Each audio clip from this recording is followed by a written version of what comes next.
کہو کہ ہاں بھائی مولوی صاحب ٹھیک کہہ رہے ہیں اور آپ غلط ہیں، آپ کی غلطی ہے۔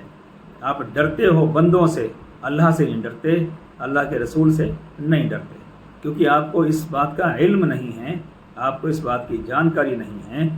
کہ کوئی شریعت کے خلاف کام کرتا ہے تو اس کے بارے میں بولنا، اس کو روکنا ٹوکنا ضروری ہوتا ہے۔ میرے بھائی، اسلام آیا ہی روکنے ٹوکنے سے۔ اگر نبی کریم صلی اللہ علیہ وسلم نے اپنے صحابہ کو، اپنی جماعت کو روک ٹوک نہ کی ہوتی تو نہ وہ صحابی بنتے، نہ وہ عالم بنتے، نہ وہ فقیہ بنتے، نہ وہ پرہیزگار بنتے، نہ وہ متقی بنتے، اور نہ وہ عالم بنتے، اور نہ ان کو اتنا شعور اور اتنی جانکاری اور اتنی تہذیب اور اتنی تمیز حاصل ہوتی جو آج ان کو ہے۔ اس لیے شریعت کے معاملے میں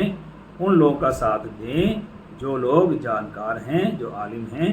جو روک ٹوک کرتے ہیں۔ وہ اپنے لیے نہیں کرتے بھائی، وہ آپ ہی کے فائدے کے لیے، آپ کو بچانے کے لیے آخرت کے عذابوں سے، قبر کے عذاب سے اور دنیا کی برائیوں سے بچانے کے لیے بات کرتے ہیں۔ لہٰذا ان کے خلاف مت ہوا کرو، ان کے پیچھے مت پڑا کرو، ان کی برائی مت کیا کرو۔ یہ مولوی تو ہے ہی ایسا ہے، جہاں بھی جاتا ہے وہاں کوئی نہ کوئی پنگا کرتا ہے، کوئی نہ کوئی ایسی بات کر دیتا ہے، وہاں جھگڑا بن جاتا ہے، لوگ ناراض ہو جاتے ہیں۔ بھئی آپ کو لوگوں کی پرواہ ہے، اللہ کی، اللہ کے رسول کی کوئی پرواہ نہیں، آخرت کی کوئی پرواہ نہیں، میدان حشر کا کوئی خیال نہیں، قیامت میں حساب و کتاب کا کوئی خیال نہیں، قبر میں عذاب دیا جائے گا اس کا کوئی خیال نہیں۔ بہرحال موضوع سے میں ہٹ گیا ہوں۔ موضوع یہی ہے کہ چغلی اور غیبت سے جہاں تک ہو سکے بچیں۔ بہت ہی ضروری بات کسی کے بارے میں کہیں تو وہ اچھی بات ہو، چغلی اور غیبت سے بہت بچنے کی کوشش کریں اور بچیں، اور جب بھی کسی کی بات کرنے لگیں تو اس بات کو یاد کر لیں کہ اللہ اس کے رسول نے چغلی کرنے پر کتنی بڑی سزا بتائی ہے، اور یہ کتنی بڑی برائی اور کتنا بڑا گناہ ہے۔ اور اسی طرح سے جو لوگ پیشاب سے احتیاط نہیں کرتے، پیشاب سے نہیں بچتے، استنجے پاک نہیں رکھتے یا ناپاک چینٹوں سے نہیں بچتے، ان سے میری درخواست ہے آج ہی سے اپنے آپ کو بدلیں اور اچھے انسان بنیں، مہذب انسان بنیں۔ اچھا، میں کہتا ہوں کہ اگر آپ کو آخرت کا ڈر نہیں ہے، یا عذاب سے آپ نہیں ڈرتے، یا گناہوں کی آپ کی نظروں میں کوئی اہمیت یا کوئی ڈر یا کوئی مسئلہ نہیں ہے، تو ان دو چیزوں کو تو دنیا داری کے طور پر ہی دیکھ کر آپ بچنے کی کوشش کریں۔ یہ تو دنیا داری، یہ تو سائنٹیفکلی طور پر بھی نازیبا ہیں، غلط ہیں، بری باتیں ہیں۔ ہم جس کی چغلی کرتے ہیں، جس کی غیبت کرتے ہیں، اگر اس کو پتہ چل جائے تو اس کو بہت تکلیف ہوتی ہے، بہت رنج پہنچتا ہے، اور اس کا رنج پہنچنا ہے اللہ تعالیٰ آپ پر ناراض ہو۔ اس کو رنج پہنچا، تکلیف ہوئی تو سمجھیے کہ اللہ تعالیٰ کی ذات آپ پر ناراض ہوئی۔ اور جو پیشاب کی چینٹوں سے نہیں بچتا، وہ بھی دنیا داری کے طور پہ دیکھ لے کتنی گندی بات ہے۔ کپڑے گندے، جسم گندا، جراثیم، کیٹانو، بیماریاں، یہی سوچ کر بچ لو بھائی۔ اگر شریعت کا ڈر نہیں ہے، یا حکموں کا ڈر نہیں ہے، یا آخرت کے عذاب کا ڈر نہیں ہے، یا قبر میں عذاب ہونے کا ڈر نہیں ہے، تو کم سے کم یہی سوچ کر ان چیزوں سے بچ لیں میں۔ اللہ تعالیٰ توفیق عطا فرمائے۔ لہٰذا میں نے جو بات کہنی تھی آج وہ کہہ دی ہے، ان باتوں کو ذہن نشین رکھیں، اور جو لوگ اس طرح کے عمل کر رہے ہیں ان کو چاہیے آج ہی سے اپنے آپ کو بدلیں، حسد، کینہ، بغض، غیبت اور چغلی سے بچیں، اور پیشاب سے بہت احتیاط کریں۔ بیٹھ کر پیشاب کریں، پانی سے استنجا کریں، پانی میسر نہیں ہے تو مٹی سے استنجا کریں، لیکن کریں اور پاک صاف رہیں۔ یہ اسلام ہے، اور یہ ایک مسلمان کی پہچان ہے کہ اس کے اندر یہ برائیاں اور یہ بدتمیزیاں اور بے تہذیبیاں نہیں ہونی چاہیے۔ اللہ تعالیٰ عمل کی توفیق عطا فرمائے۔ وآخر دعوانا والحمد للہ رب العالمین۔